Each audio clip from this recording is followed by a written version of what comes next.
The function of the cardiovascular system in the human body is to transport blood to every single cell via a network of blood vessels. The heart, the center of the cardiovascular system, is a muscular organ whose contractions ensure a continuous flow of blood through both systemic and pulmonary circulation.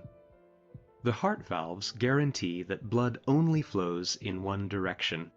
The intrinsic regulatory mechanisms and the neural and hormonal influences allow the heart to adapt to the changing requirements of the body.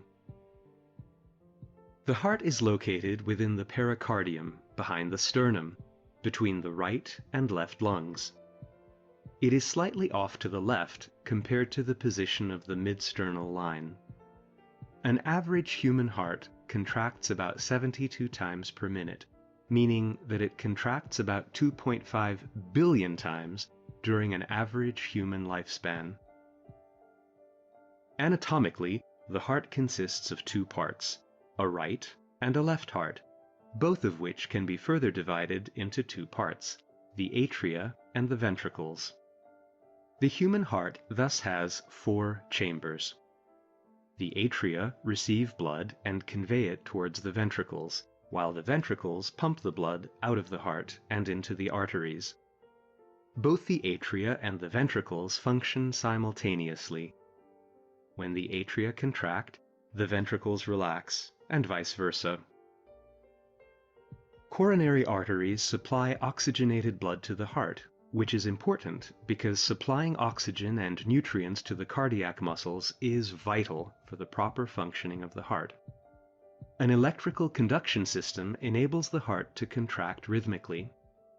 This means that the heart does not need extrinsic neural control to generate and transmit impulses.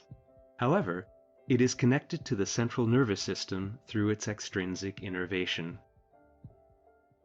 Certain parts of the heart are separated from each other by the heart valves, which ensure that blood only flows in one direction. The left atrium is separated from the left ventricle by the bicuspid valve, or mitral valve, which acts as a one-way inlet. This function is served by its two leaflets, which close tightly. The right atrium is separated from the right ventricle by the tricuspid valve, which has three leaflets. The bicuspid and tricuspid valves, which are formed from flap-like extensions of the endocardium, are connected to the papillary muscles of the ventricles by the tendinous cords, also known as the heartstrings. When the atria contract, the bicuspid and tricuspid valves open, and blood flows into the ventricles. When the atria relax and the ventricles contract, the valves close and prevent the backflow of blood into the atria. There are further valves called semilunar valves at the roots of the great arteries, that is, the aorta and the pulmonary artery. When the ventricles relax, these pocket-like leaflets that form part of the semilunar valves fill with blood returning from the large arteries. The edges of their leaflets touch each other, and thus the valves close, preventing the backflow of blood into the ventricles.